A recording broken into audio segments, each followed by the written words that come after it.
저희가 그동안 계속해서 사도행전 17장을 살펴보고 있었습니다. 저희의 복음의 출발점이었던 빌립보를 시작해서 그리고 하나님께서 보내신 데살로니가, 베레와 아테네까지를 이어서 계속해서 주님이 보았던 믿음의 걸음을 보았었죠. 하나님께서 어떻게 그의 인생에 주의 뜻을 이루시는지 우리가 바울을 통해서 계속해서 보고 있었습니다.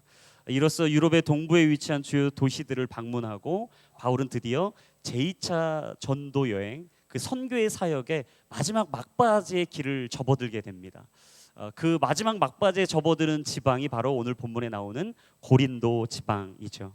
이 고린도는 어디인가? 아테네에서 한 80km 정도 떨어졌던 곳이죠. 그리고 이 고린도 하면 산업과 관광, 무역의 중심지로서 어떤 사람이 그곳을 찾을 때 가장 먼저 그 도시에 와닿는 것이 무엇이냐? 바로 이 도시는 화려하다. 뭔가 다른 도시와 다르게 음란하고 방탕하고 이 쾌락을 쫓고 있었던 도시, 그 도시가 바로 고린도였습니다. 대부분의 사람들이 호화스러운 생활을 살고 있었고요. 전반적으로 대부분의 도덕적인 타락에 빠져 있었던 도시가 바로 고린도였습니다. 우리가 프랑스 파리 하면 에펠탑이 떠오르고, 이탈리아 로마 하면 콜로세움이 떠오르고, 이집트 카이로 하면 피라미드가 떠오르고, 베이징 하면 우리가 만리장성이 떠오르고, 모스크바 하면은 가장 먼저 붉은 광장이 떠오르듯이 고린도 하면 가장 먼저 떠올랐던 것이 무엇이냐? 바로 우리가 그리스 신화에서도 가장 많이 듣고 알고 있는 아프로디테 신전이 있었던 도시, 그 도시가 바로 고린도 지방이었습니다. 그 도시의 인구는 한 75만 명 정도의 도시였다라고 해요.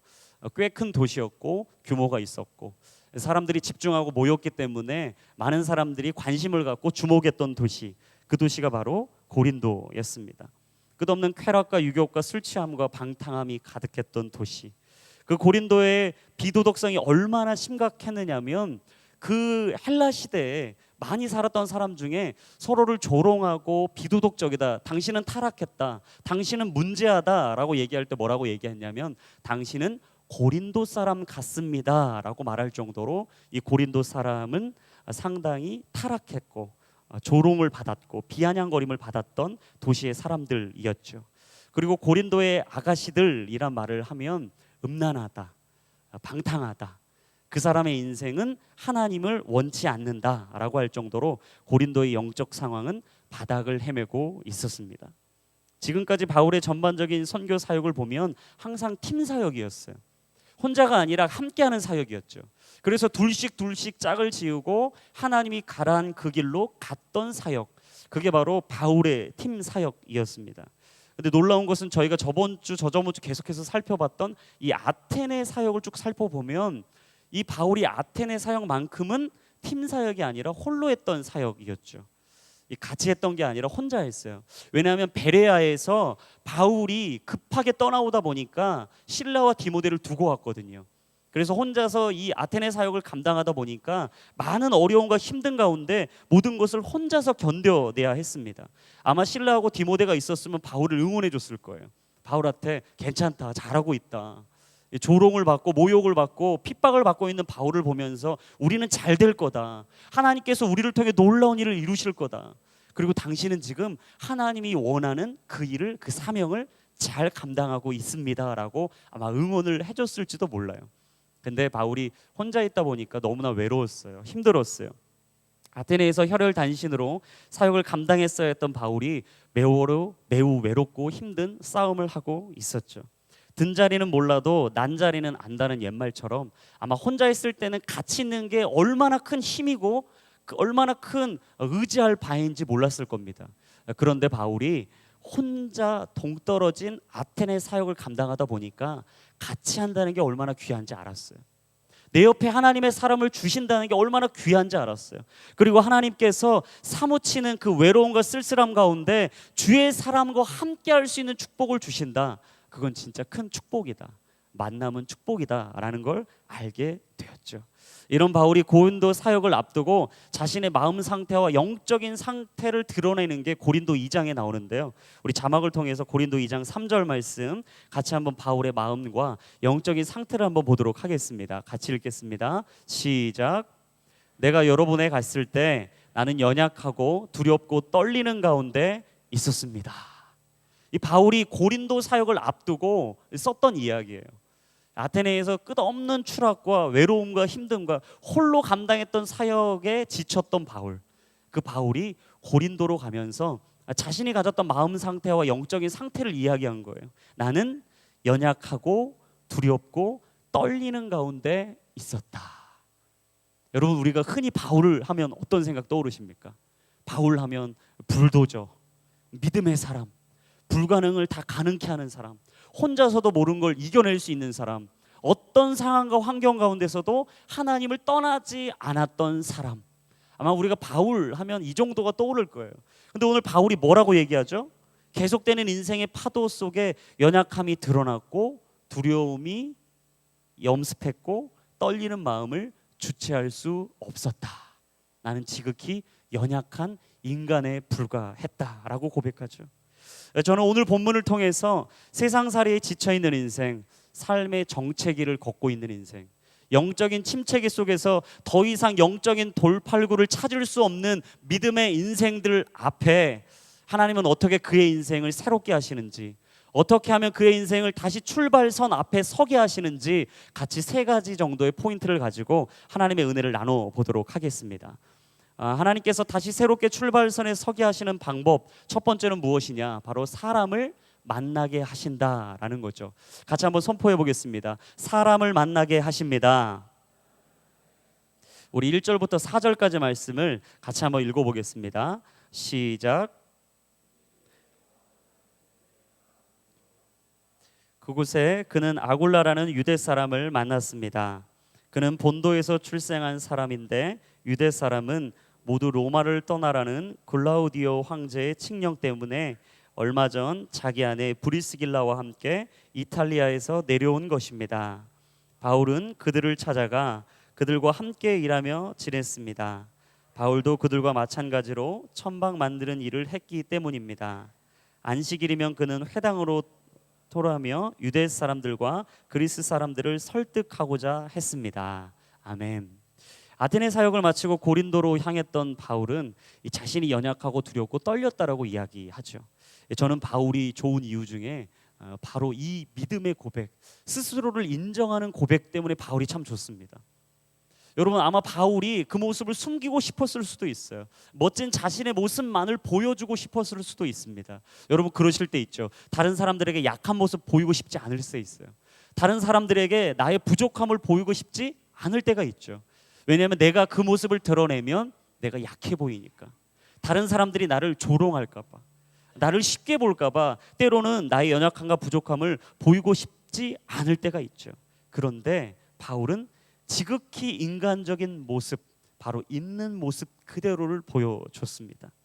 하나님의 일을 하면서도 어렵고 힘들 때가 참 많은데도 불구하고, 아무렇지 않은 척 할 수 있는데도 불구하고 바울은 자신을 있는 모습 그대로 보였다라는 거죠. 여러분, 하나님 앞에 자신을 인정하는 게 참 중요해요. 내가 먼저 하나님 앞에 나아갈 때 가장 먼저 해야 될 것이 무엇이냐? 있는 모습 그대로를 인정하는 겁니다. 같이 한번 선포하겠습니다. 나를 인정하는 것입니다. 여러분, 바울은 있는 그대로 자신을 인정했던 사람이었죠. 바울이 그동안 감당했던 2차 전도 여행을 살펴보면 믿음의 동역자들과 함께 했지만 도움을 받을 만한 하나님의 사람을 만난 적은 없었어요. 근데 오늘 본문에 특별하게 하나님께서 미리 준비하신 사람을 한 사람 만나죠. 그 사람이 누구죠? 아글라와 브리스길라였어요. 하나님께서 바울에게 선물을 준비하고 계셨던 겁니다. 바로 하나님의 사람을 준비하고 계셨던 거예요. 그렇습니다. 사람이 선물입니다. 여러분, 만남이 축복입니다. 하나님께서 여러분 인생 가운데 사람을 주셨습니까? 그 사람이 여러분의 인생의 선물이에요.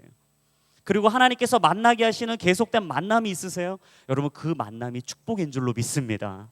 하나님께서 바울 옆에서 그렇게 계속해서 사인을 주고 계셨던 거예요. 내가 널 주목하고 있다. 내가 널 기억하고 있다. 내가 너의 인생 가운데 끝없는 만남의 축복을 줄 것이다. 하나님이 바울에게 계속 사인을 주고 계셨던 거죠. 아골라와 브리스길라의 만남, 이것은 하나님이 주신 또 하나의 축복이었습니다. 이 부부의 신분과 이 고린도 지방의 이 부부가 어떻게 정착했는지를 보면 사실 이 만남이 쉽지 않았던 만남이라는 걸 알게 돼요. 그리고 하나님이 계획하시고 섭리하신 만남이라는 것을 우리가 분명히 알게 되는데요. 한번 우리 아굴라가 어떤 사람인지를 한번 살펴보도록 하겠습니다. 여러분, 아굴라가 어떤 사람인가? 오늘 본문에도 나왔어요. 어디 출신이라고요? 본도 출신이다. 이 본도가 어디냐? 본도는 이 소아시아 북동쪽 지방에서 흑해 남동쪽 연안에 있었던 거예요. 지금 여러분 들어도 지금 이해가 안 가잖아요. 말하면서 저도 잘 이해가 안 가는 것처럼 이 흑해, 이 본도 하면은 상당히 외진 곳, 소외된 곳, 사람들이 잘 찾지 않는 곳. 어떻습니까? 상당히 사람들의 관계를 맺거나 사람들에게 주목받기에는 쉽지 않은 곳이었죠.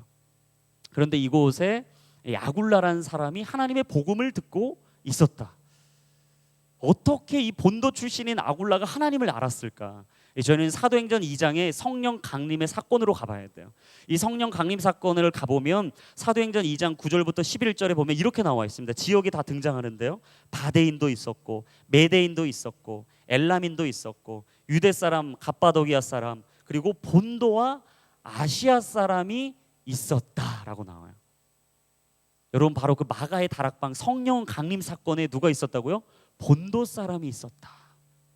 아마 이 본도 사람이 하나님의 성령의 역사를 경험하고 하늘의 방언을 막 선포하고 기쁜 소식을 가지고 자신의 지역으로 돌아갔겠죠.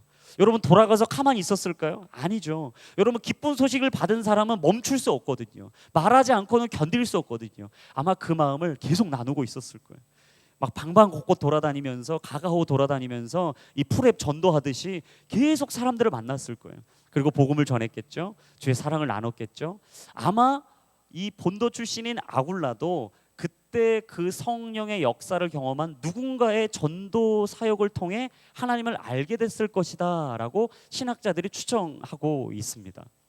그렇다면 아굴라의 부인인 이 브리스길라는 어떤 사람이냐? 이 브리스길라는 설명이 간단해요. 누구냐면 당시 로마 귀족 가문 중에 브리스가라는 집안이 있었습니다. 근데 이 브리스가라는 집안의 여인이었어요. 그러니까 로마의 정말 뼈대 있는 귀족 가문의 브리스길라와 전혀 족보도 없고 씨도 없는 알지도 못하는 본도 출신의 아굴라, 이 둘이 만나서 한 가정을 이루었다. 여러분, 이게 상상이나 할 수 있을까요? 그 시대에도 로미오와 줄리엣처럼 말도 안 되는 사랑을 나누는 이야기, 그게 바로 아굴라 브리스길라의 만남이었어요. 절대 상상할 수 없는 사랑, 누구도 기대할 수 없는 사랑. 근데 그 사람들은 예수님의 사랑으로 그걸 극복했던 거죠. 말씀으로 극복했던 거예요. 신앙으로 극복했던 거예요. 믿음으로 그 상황을 뚫고 나아갔던 거예요. 그리고 하나님의 계획과 섭리 가운데 절대로 불가능한 그 사랑을 이루어서 한 가정을 이루었던 사람들, 그 사람이 오늘 본문에 등장하는 아굴라와 브리스길라입니다. 근데 이 사람들이 잘 로마에 정착해서 살고 있었거든요. 문제는 근데 글라우디오라는 로마의 황제가 문제였어요.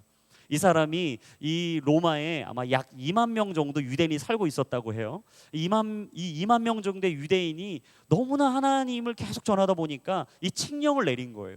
이 법으로 칙령을 내려서 뭐라고 얘기했냐면 모든 유대인들은 로마를 떠나라.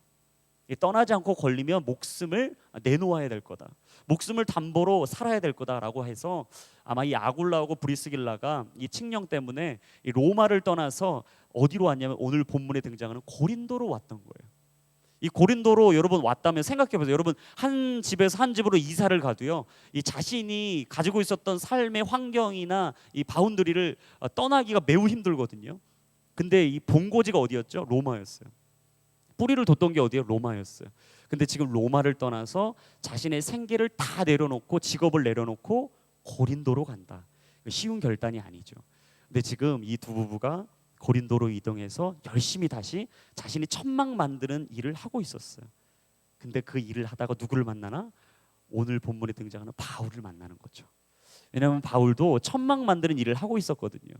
이 고린도 이 사역을 앞두고 있다가 이 바울이 이 재정난이 있었다고 해요. 그래서 이 자신의 이 사역에 이 재정이 너무 어려워서 자신이 돈을 벌어서 다시 사역을 감당해야 되겠다라는 마음을 갖고 자신이 가지고 있었던 은사를 가지고 다시 그 일을 감당하고 있었는데, 그때 어떻게 됐냐?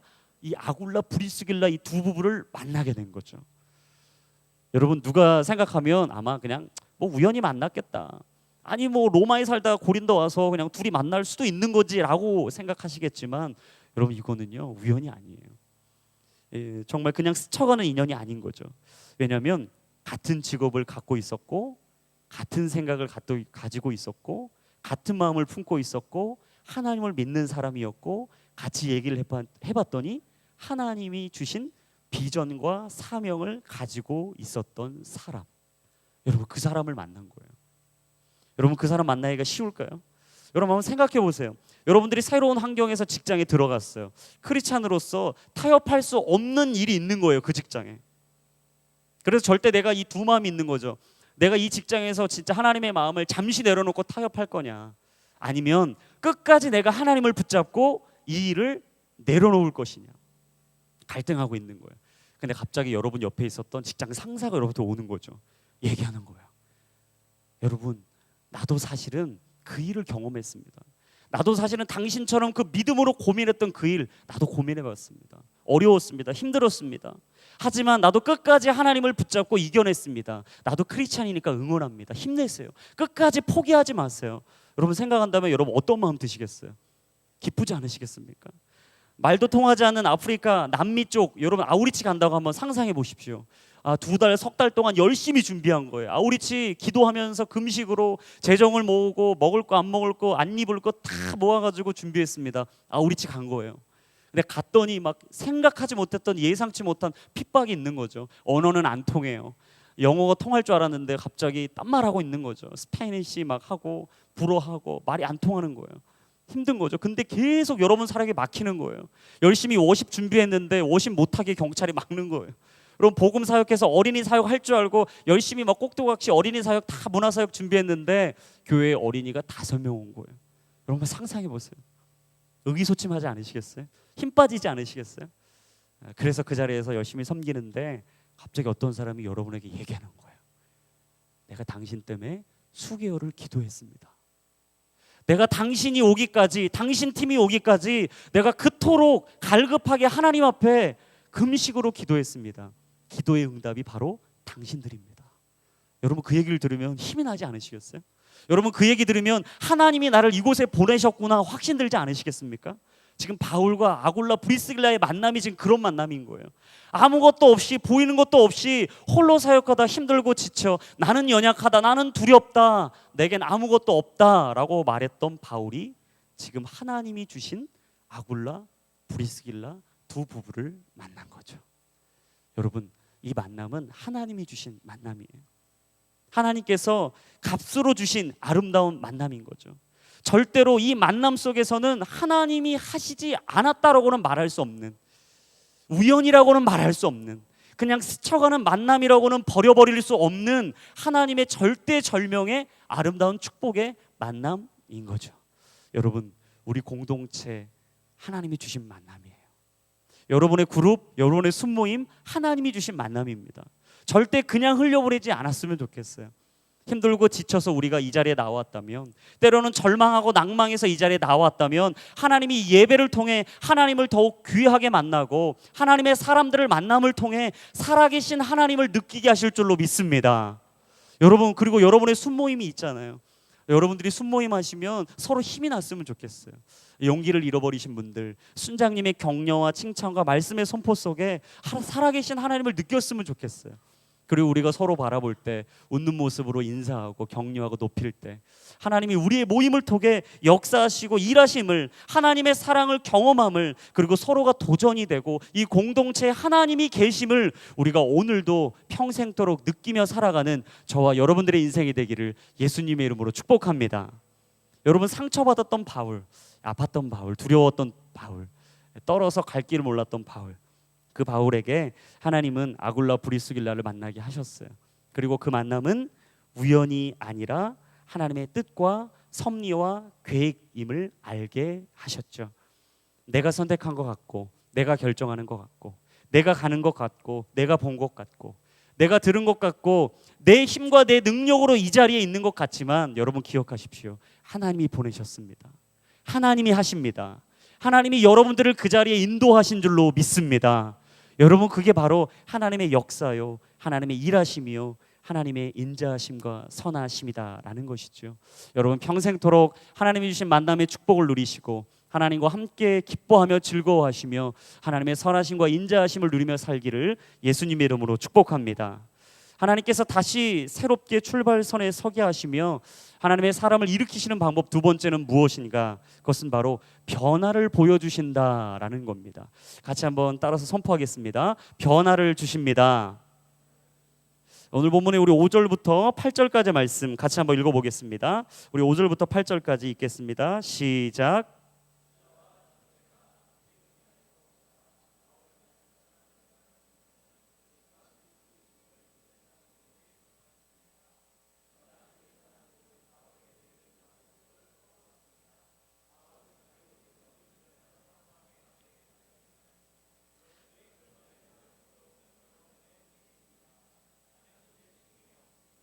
이제 나는 이방 사람들에게 가겠습니다.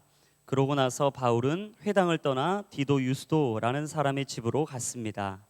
그는 하나님을 경외하는 이방 사람인데 그의 집은 회당 바로 옆에 있었습니다. 회당장 그리스도와 그 온 집안이 주를 믿게 됐고 바울의 말을 들은 다른 많은 고린도 사람들도 믿고 세례를 받았습니다. 여러분 아굴라와 브리스길라 부부와의 만남을 통해서 마음의 위로와 힘을 얻은 바울, 그 바울이 다시금 힘을 얻어서 복음의 사역을 감당하죠. 그리고 오늘 본문에 보시면 하나님의 말씀에 붙잡혀서 유대인들에게 예수는 그리스도입니다 라고 담대히 선포하기 시작합니다. 그런데 사역이 순조로울 것이라고 기대했던 바울의 마음과는 전혀 다르게 또다시 어려운 거죠. 또다시 사람들이 바울을 핍박하기 시작합니다. 조롱하기 시작합니다. 예수가 어딨냐? 그리스도가 어딨냐? 한번 보여봐라.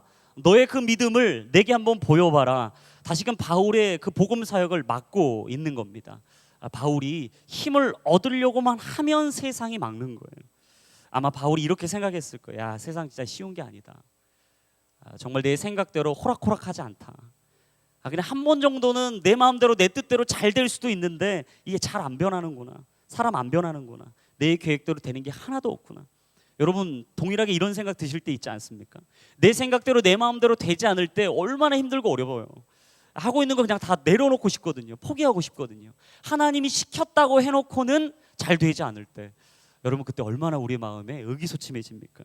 바울이 아마 매우 힘들었을 거예요. 이런 무거운 마음을 가지고 바울이 다음 발걸음으로 인도한 게 어디죠? 디도 유스도였어요.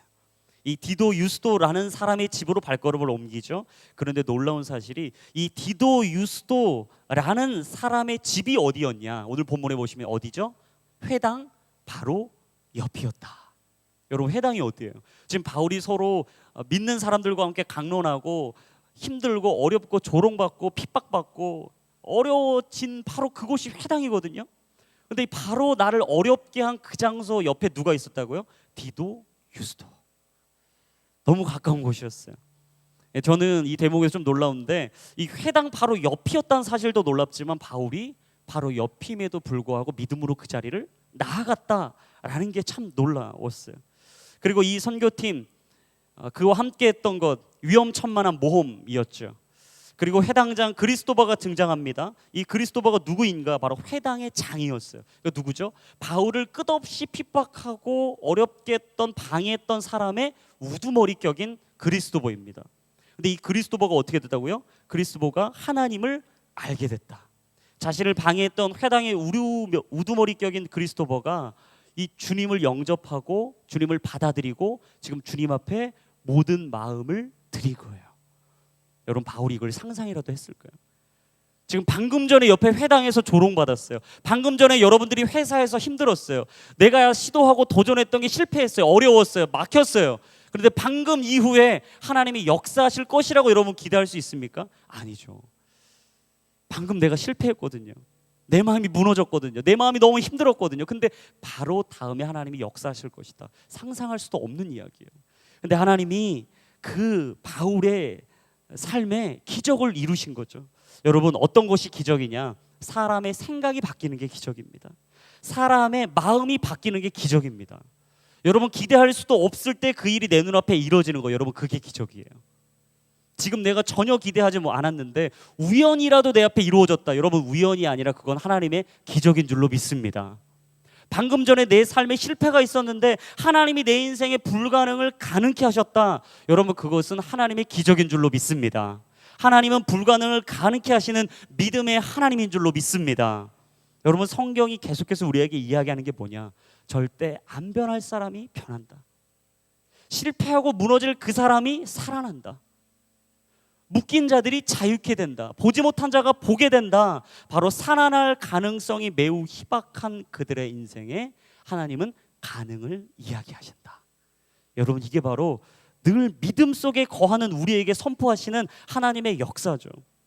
여러분, 세상은 끝없이 퍼센티지를 이야기해요. 몇 프로냐? 그러니까 그것을 이룰 수 있는 가능성이 얼마냐? 그 사람이 살아날 수 있는 가능성이 얼마냐? 네가 지금 시도하고 도전하고 있는 그 프로젝트가 그래서 아름다운 열매를 맺고 결과를 맺을 수 있는 가능성이 몇 프로냐? 몇 프로냐를 물어요. 근데 하나님은 끝없이 우리 인생에 무엇을 물으시냐? 믿음을 물으시죠. 예수님이 바닷가에서 말씀을 나누고 계실 때 회당장이 찾아왔어요. 이 회당장이 찾아와서 자신의 딸의 죽음을 이야기합니다.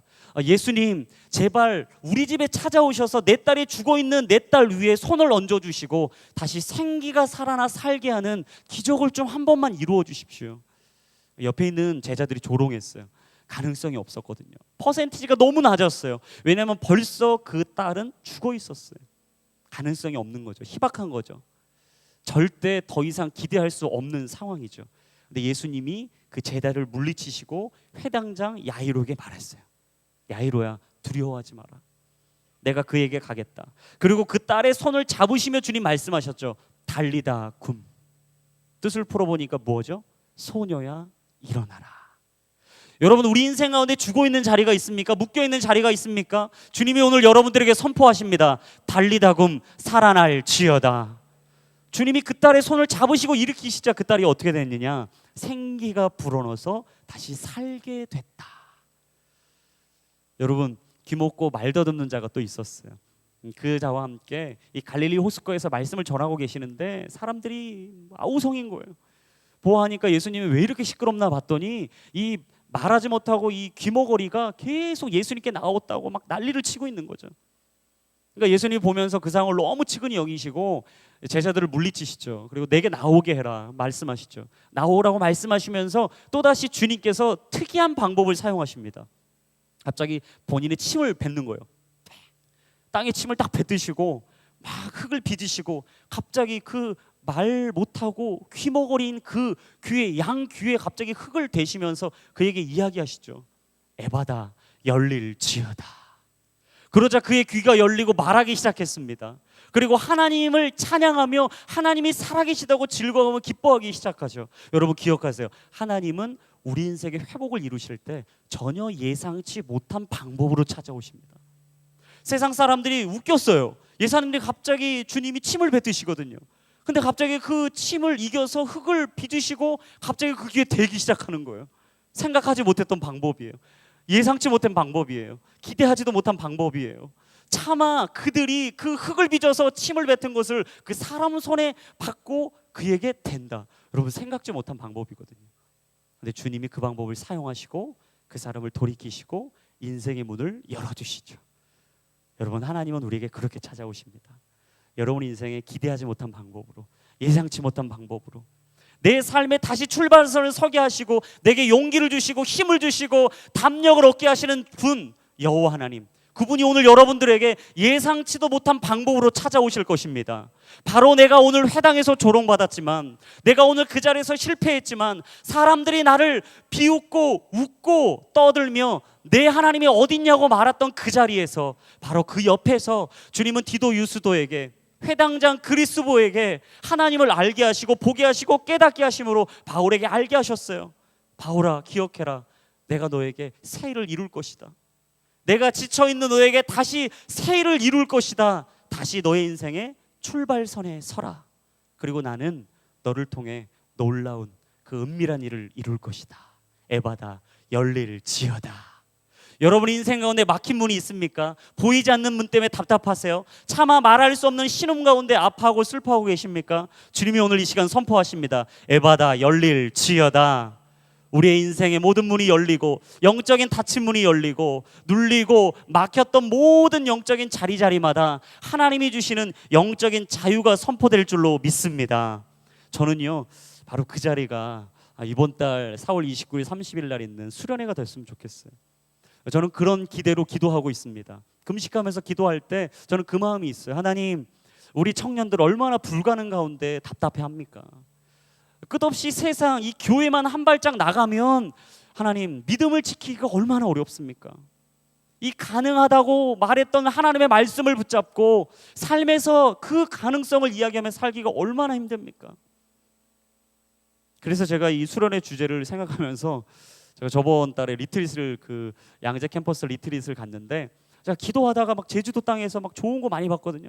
좋은 거 많이 보다 갑자기 주님이 내게 말씀하시는 것 같았어요. 불가능은 없다.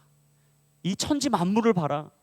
내가 여기서 너를 세우지 않았냐? 내가 이 만물을 지으지 않았냐? 그 하나님이 바로 너의 하나님이다. 내가 너의 아버지다. 무엇을 두려워하냐? 무엇을 힘들어하냐? 그리고 그들에게 이야기해라. 하나님은 불가능을 가능케 하는 분이다. 제가 확신했어요. 그래서 제가 좋아하는 찬양처럼 Nothing is impossible. 불가능을 가능케 하시는 주님, 내 인생의 모든 것을 이루시는 주님 하면서 막 선포했죠. 여러분, 세상에 주로 들려오는 소식이 어떤 겁니까? 주도적인 인생이 아니라 끌려다니는 인생이다. 능동적인 인생이 아니라 끝없이 수동적인 인생이다. 희망을 말하기는 어려운 시대다. 자신을 희생하는 걸 너무 어려워하는 시대다. 도전하고 꿈꾸고 시도하는 것 어려운 시대다. 그래서 더 이상 도전을 꿈꿔야 될 20, 30대 아니 그냥 그 자리에서 안주하고 우리가 말하는 대로 그냥 그렇게 살아도 너는 괜찮게 살 수 있다. 늘 똑같은 자리, 똑같은 패턴, 내 인생에 맴돌고 돌고 있는 그 인생의 톱니바퀴 같은 그 자리 가운데 이야기하죠.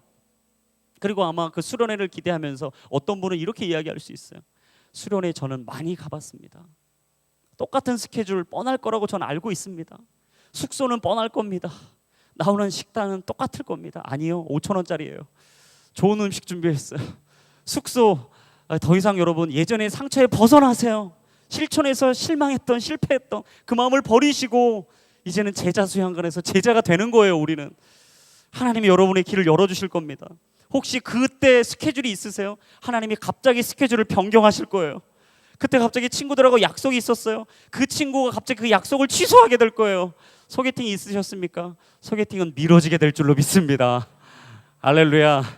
여러분 불가능하다고 말하지 마세요. 수련회 못 간다고 이야기하지 마세요. 믿음은 결단입니다. 믿음은 선택입니다.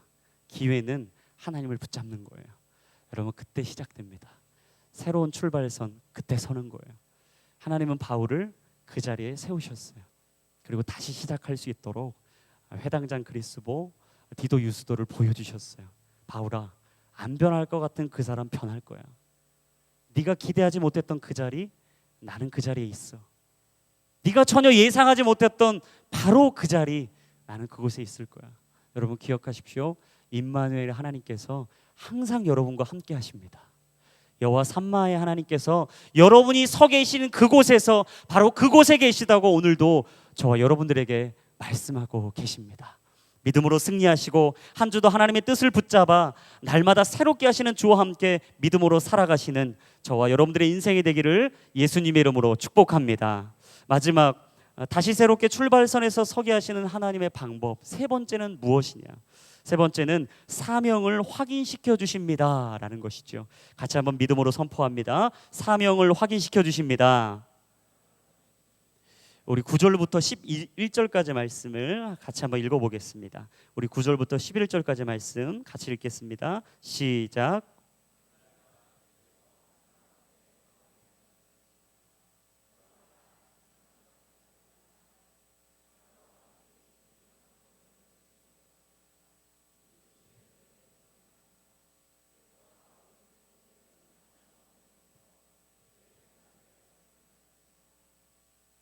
여러분 보시면 바울이 이제 마지막 막바지 사역을 치닫고 있다가 힘을 얻어서 갑자기 말씀을 또 이제 선포하며 나아가기 시작하죠.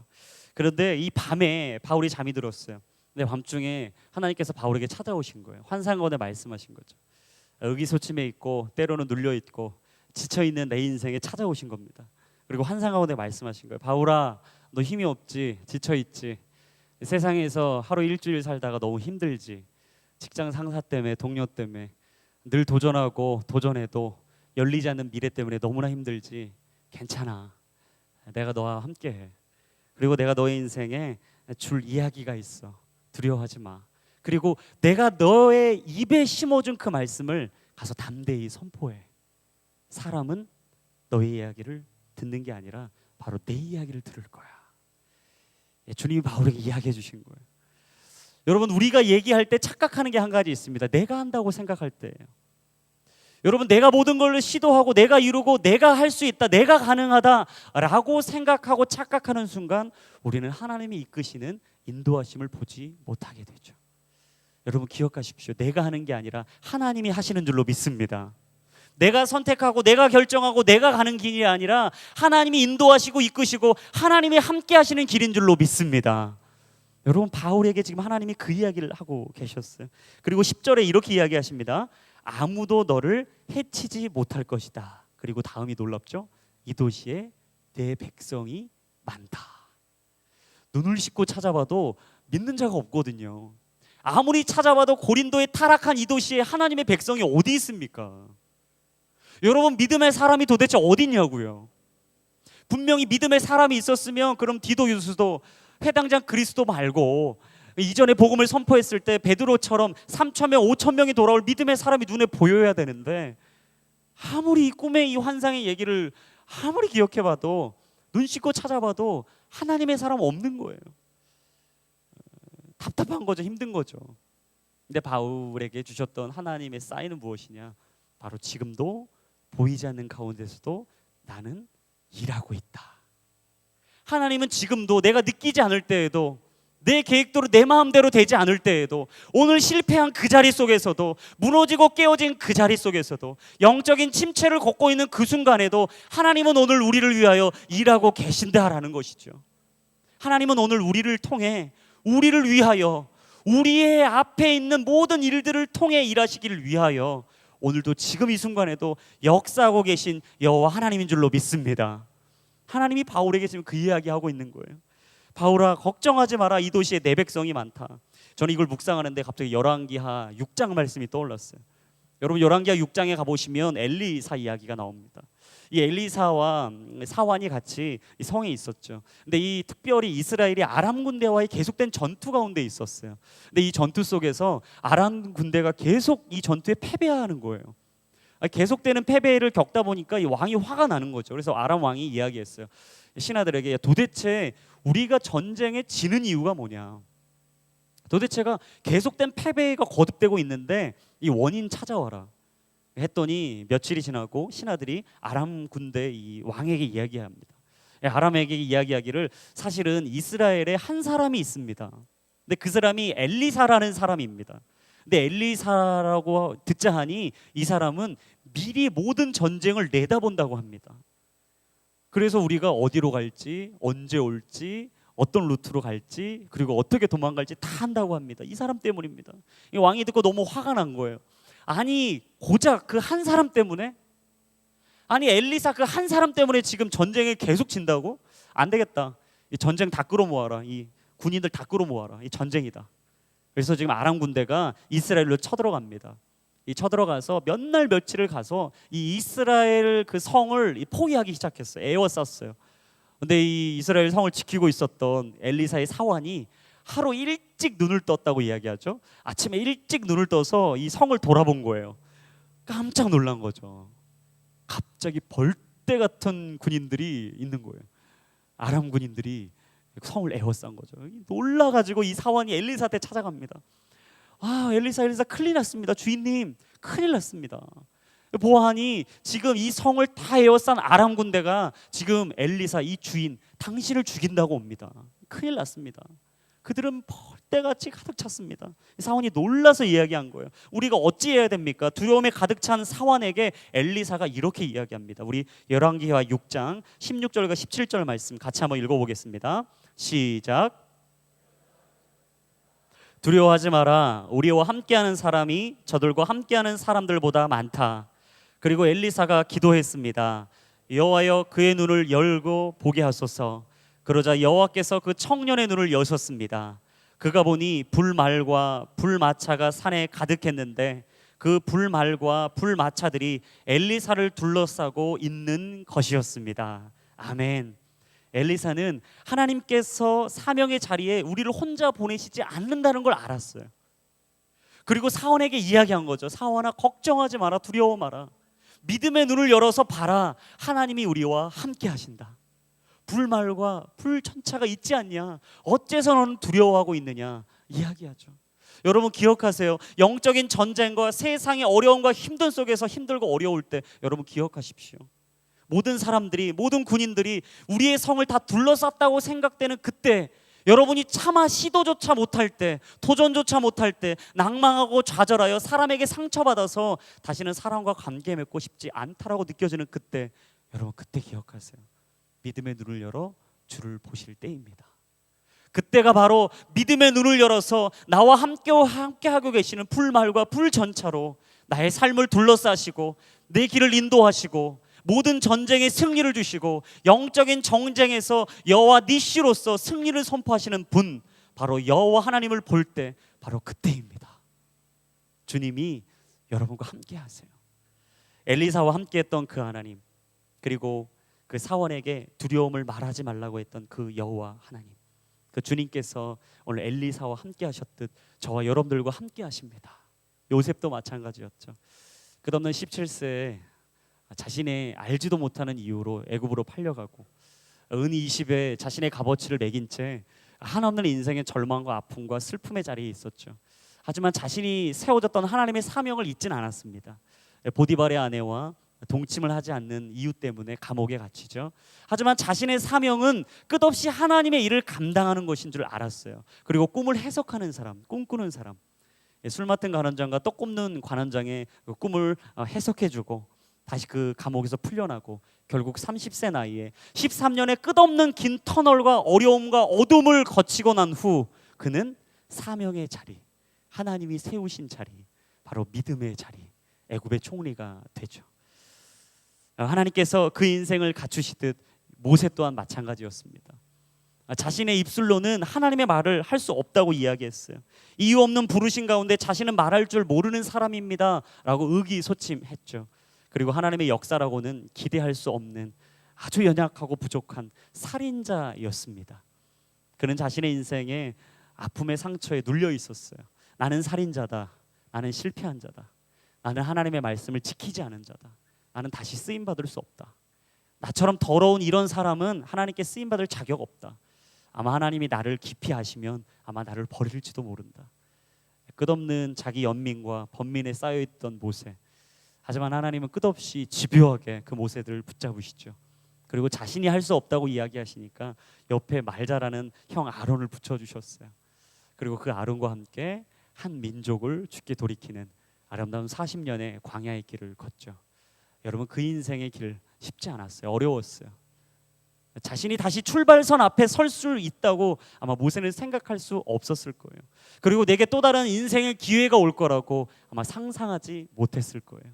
여러분 혹시 힘들고 지쳐 계신 분들, 어려운 분들, 다시 나는 인생에 출발할 수 없다고, 나는 나 같은 인생, 나의 과거, 나의 아픔과 슬픔, 절대 나는 하나님 앞에 설 수 없다고, 나는 오늘도 새 일을 기대할 수 없다고 말하시는 분들, 여러분 기억하십시오. 하나님이 우리와 함께 하십니다.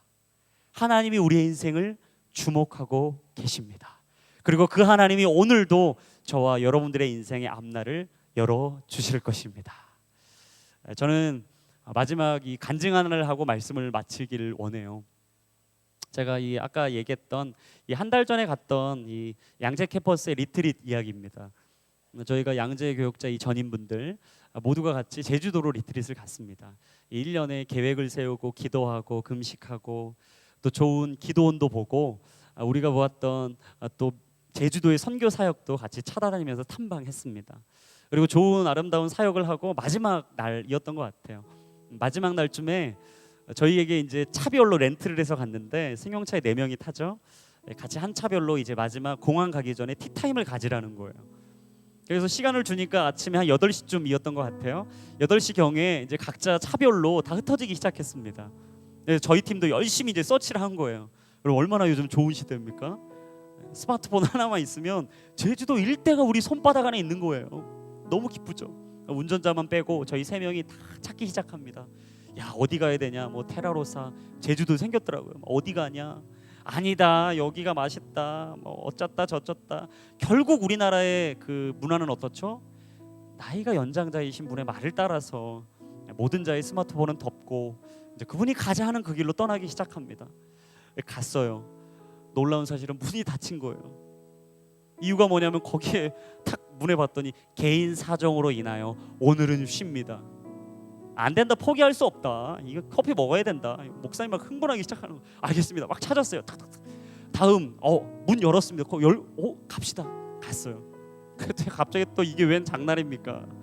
여기에 또 주인이 시간을 바꾼 거예요.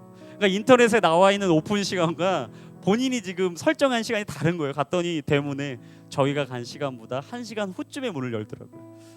야, 이거 왜 이러냐? 이거 하나님이 기뻐하시지 않나? 막 별 얘기 막 다 하면서 우리끼리 4명이서 막 갔어요. 근데 보니까 이제 비행기 시간이 다 돼서 더 이상 지체할 수가 없더라고요. 그래서 한 3-40분 헤맸나요? 쭉 헤매다가 안 되겠다, 이제 공항 가야 된다, 늦는다. 갔어요. 가는데 한 10분 정도 가고 있었습니다.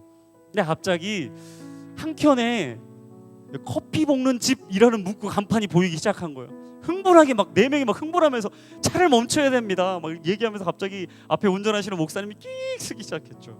그래서 이제 사실 그보다 많이 가서 후진으로 한 10m 왔어요. 쭉 와가지고 막 다들 야, 하나님이 우리를 길을 여셨다 막 기뻐하면서 들어갔어요. 이제 들어가는데 저희 4명을 놀라게 했어요.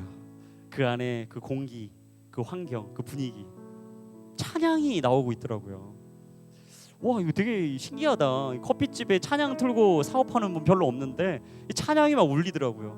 즐거운 찬양을 한 8시 한 40분 전부터 오픈을 준비하고 계셨던 것 같아요. 사장님이 오픈을 쫙 준비하고 계신데 힘겹게 막 이게 하는 게 아니라 막 흥얼거리시면서 기쁘게 막 컵도 닦으시고 뭐 커피 머신도 만지시고 원두도 막 만지시면서 이제 오픈을 준비하고 계신 거예요. 저희가 뭐 너무 놀라운 거죠. 이 찬양이 나오는 것도 신기한데 너무 그 모습을 보는데 흥겨운 거예요. 야, 저분 참 귀한 분이다. 그래서 저희가 이제 커피를 주문하고 저희 신분을 노출하기 시작했습니다. 사실은 저희가 서울 땡땡땡 교회에서 온 목회자입니다. 저희가 사방을 돌다가 헤매다 길을 잃은 양처럼 있다가 커피 볶는 이 집을 찾아서 너무 기쁜 나머지 들어왔는데 너무 사장님이 우리 마음에 정말 감사의 모습을 보이고 찬양이 울려퍼서 너무 좋습니다. 저희 정말 기분 좋게 서울 돌아갈 것 같습니다 라고 얘기하면서 담소를 한 10여 분 나누다가 이제 커피가 나가서 가려고 하다가 우리 이제 목사님이 집요하게 커피를 원하셨던 목사님이 기도해주고 가자고. 그래서 좋습니다. 이 기도 제목이 뭐예요 사장님? 그랬더니 사실 그 기도 제목이 저희를 충격에 빠뜨렸어요. 저는 당연히 그분이 사업 잘 되게 해달라고 기도해달라고 할 줄 알았어요. 사실 딱 보아하니 그렇게 잘 되지 않는 좀 약간 외진 곳이었거든요. 왜냐하면 본인이 아까 얘기하기를 자기는 옆에 있는 작은 개척교회를 섬기는 집사래요. 그래서 귀한 마음으로 섬기고 있다고 하더라고요. 당연히 잘 되게 해달라고는 기도가 나올 줄 알았는데 이분의 기도 제목이 충격적이에요. 이 제주도 땅의 영적인 어두움이 걷어지게 기도해 주십시오. 이 땅에 하나님을 몰라 죽어가는 그 우상 앞에 절하고 있는 믿지 않는 저들을 불쌍히 여겨 주십시오. 그리고 목사님들 정말 아침부터 오픈도 하기 전에 4분이나 되는 목사님이 저희 가게에 오셨다면 저는 이 만남은 하나님이 주신 만남이라고 생각합니다. 하나님이 여러분들을 천사로 보내셨다고 생각합니다. 그리고 스쳐가는 만남이 아니라 우연한 만남이 아니라 저는 하나님의 만남이라고 생각합니다. 그리고 저는 제주도 땅이 변할 거라고 믿습니다. 이 제주도 땅이 변해서 언젠가는 다시 4분의 목사님이 여기를 찾아올 때 제가 커피 한 잔 대접하겠습니다. 근데 제가 막 눈물이 막 겹더라고요. 그리고 기도를 해드리고 나오다가 제가 너무 감동이 돼서 이 사진 하나를 제가 찍었어요. 사진 한번 보여주시면 제가 이 차를 떠나오는데 막 잊혀지지가 않는 거라서 영원히 제가 기억하고 싶어서 찍었어요. 이 전거를 보여주셔야 되는데요. 커피 볶는 집 나오죠. 저기 꼭 가세요. 할렐루야. 제주도 가면 가세요. 갑자기 이제 홍보하기 시작했어요. 저랑 상관없어요. 한 장 더 넘기시면 뒷면에는 말씀을 심어 놓으셨더라고요. 이 차를 타고 공항을 가는 내내 생각했습니다. 그리고 저희 4명이 계속 되뇌이며 그 땅을 중보했던 것 같아요. 하나님, 이 제주도 땅이 이 사장님의 고백처럼 진짜 하나님의 땅이 되게 해주십시오.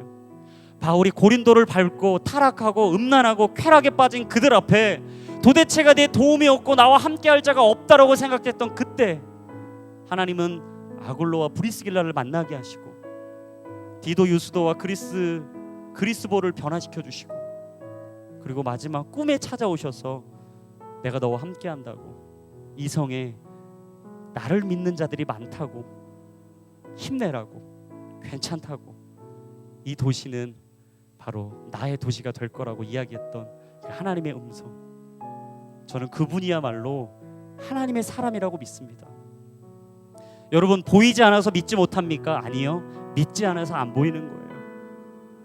당장 내 삶에 하나님이 기적을 이루지 않으셔서 내가 하나님을 더 이상 붙잡지 못하는 겁니까? 아니요, 하나님을 붙잡지 못하는 나의 불신이 하나님의 기적의 문을 막고 있는지도 모릅니다.